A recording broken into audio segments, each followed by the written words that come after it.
একবার খেলে মন ভরবে না, নিরামিষ এই রেসিপি বারবার খেতে ইচ্ছে করবে। তো আজকে তোমাদের জন্য নিয়ে এসেছি কিছু ঘরোয়া সবজি দিয়ে তো সুস্বাদু একটা শুক্তোর রেসিপি, যেটা না খেলে কিন্তু তোমরা খুব বড় একটা মিস করে যাবে। প্রথমবার যখন আমি খেয়েছিলাম আমি তো বলেছিলাম রেসিপি আমার চাই, আর যে কোনোভাবেই হোক রেসিপি জোগাড় করে তোমাদের সামনে আজকে তুলে ধরেছি।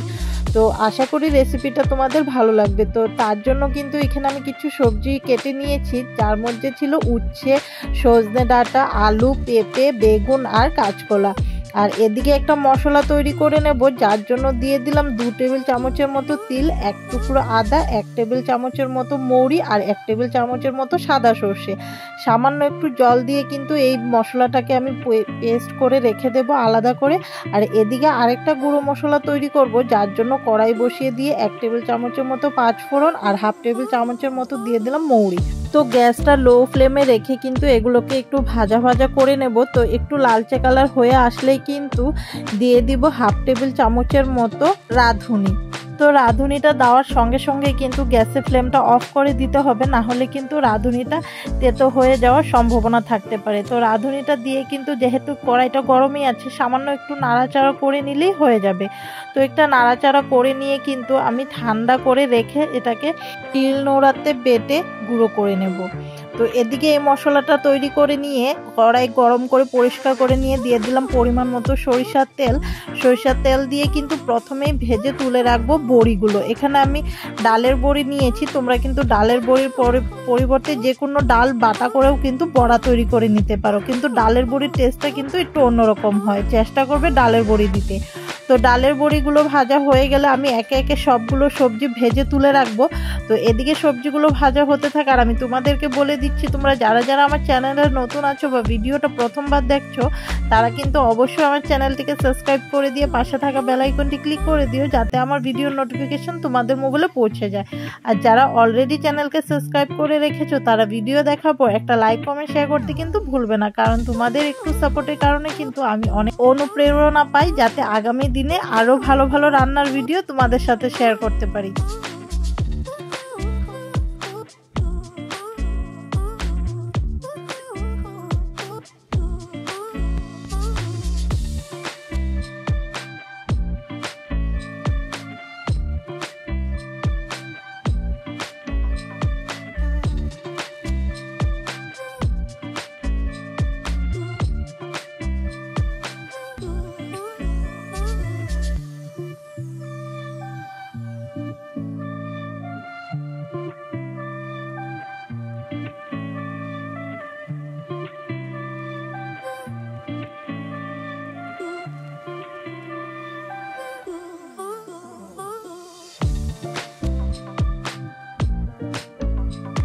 তো তোমাদের সাথে কথা বলা হয়ে গেলে কিন্তু আমার সবজিগুলো এদিকে ভাজা হয়ে গেছে।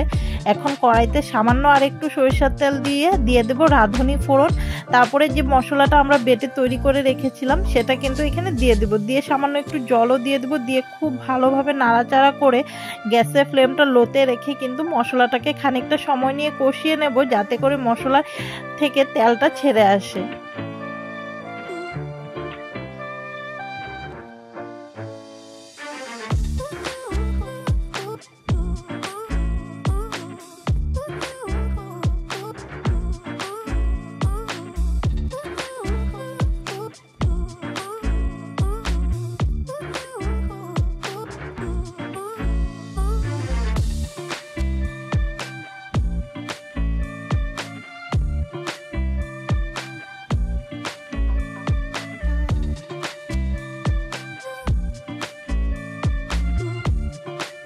তো মশলাটা কষানো হয়ে গেছে, খুব ভালোভাবে মশলা থেকে তেল ছেড়ে দিয়েছে। এখন ভেজে রাখা সবজিগুলো কিন্তু এখানে আমি সবগুলো দিয়ে দিয়েছি, দিয়ে কিন্তু খুব ভালোভাবে মশলার সাথে মিশিয়ে দিতে হবে। মিশিয়ে দিয়ে কিন্তু ঢাকা চাপা দিয়ে 5 মিনিটের মতন আমি মশলার সাথে সবজিগুলোকে কষিয়ে নেব। যেহেতু আমি সবজিগুলো খুব সময় নিয়ে ভেজেছি, তো সবজিগুলো কিন্তু আমার 70% কুক হয়েই আছে, তার জন্য কিন্তু বেশি মশলার সাথে কষানো যাবে না, না হলে সবজিগুলো কিন্তু ভেঙে যাওয়া বা গলে যাওয়ার সম্ভাবনা থাকতে পারে। সবজিগুলো কিন্তু খুব ভালোভাবে মশলার সাথে কষানোর পর এখানে দিয়ে দিলাম পরিমাণ মতো নুন, দিয়ে আবারও একটু নুনটাকে মশলা আর সবজির সাথে খুব ভালোভাবে একবার মিশিয়ে নিয়ে ঢাকা চাপা দিয়ে কিন্তু লো ফ্লেমে 5 মিনিট আমি কষিয়ে নেব।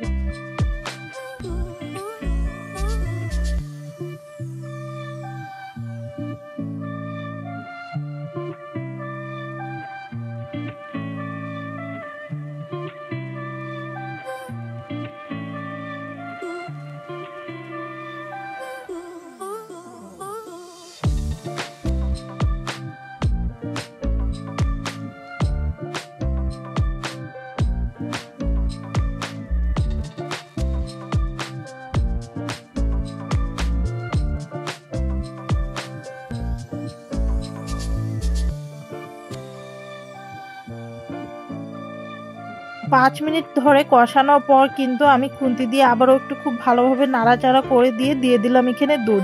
তো দুধ কিন্তু আমি এখানে পুরোপুরি ব্যবহার করিনি, আমি এখানে 1 কাপের মতো দুধ আর 1 কাপের মতো নর্মাল জল নিয়েছিলাম। তো তোমরা কিন্তু পুরো রান্নাটা শুধু দুধ দিয়েও করতে পারো, আবার শুধু জল দিয়েও করতে পারো, কিন্তু দুধ দিলে একটু জল মিশিয়ে দেবে যাতে করে রান্নাটা ভালো হয়। দুধটা দেওয়া হয়ে গেলে কিন্তু খুন্তি দিয়ে খুব ভালোভাবে একবার নাড়াচাড়া করে দেবো। আর চতুর্দিকে যেহেতু মশলার গ্রেভিগুলো লেগে আছে সেগুলোকেও কিন্তু আমরা একটু খুন্তি দিয়ে নাড়াচাড়া করে খুব সুন্দর করে মশলার সাথে মিশিয়ে দেব। দিয়ে কিন্তু হাই ফ্লেমে প্রথমে একবার খুব ভালোভাবে বলক আসতে দেব।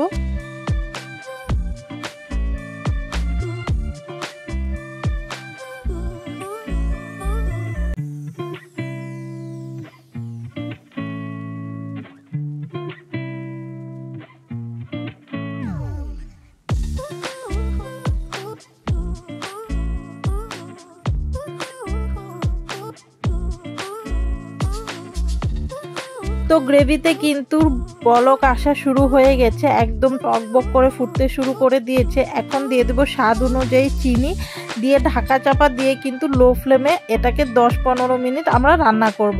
তো 10-15 মিনিট পর কিন্তু আমরা চলে আসলাম, দেখতেই পাচ্ছ গ্রেভিটা কতটা গাঢ় হয়ে গেছে আর কালারটাও কি সুন্দর এসেছে।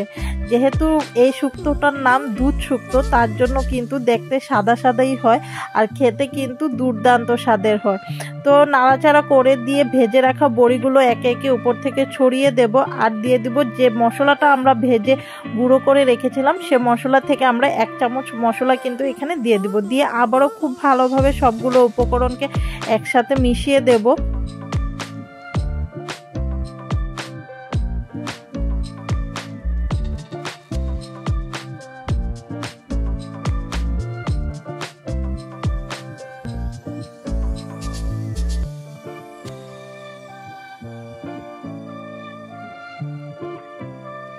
গুলো উপকরণ মেশানো হয়ে গেলে কিন্তু গ্যাসের ফ্লেমটা লোতে রেখে দিয়ে দিলাম এখানে উপর থেকে 1 চামচের মতো গাওয়া ঘি, দিয়ে আবারও একটু খুন্তি দিয়ে আলতো হাতে একবার মিশিয়ে দিয়ে ঢাকা চাপা দিয়ে আরও 2 থেকে 3 মিনিট রেখে দিলে তৈরি হয়ে যাবে আমাদের দুধ শুক্তো।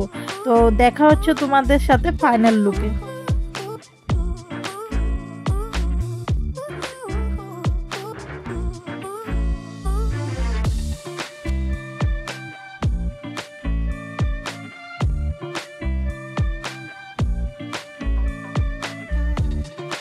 তো ফাইনালি আমাদের দুধ শুক্তো তৈরি হয়ে গেছে। আশা করি রেসিপিটা তোমাদের কাছে ভালো লেগেছে। অবশ্যই কিন্তু আমাকে কমেন্টে একবার লিখে জানাবে। আর বাড়িতে কিন্তু নিশ্চয়ই এই রান্নাটা ট্রাই করবে। নিরামিষ দিনের জন্য কিন্তু খুবই সুস্বাদু আর খুবই মজাদার একটা রান্না।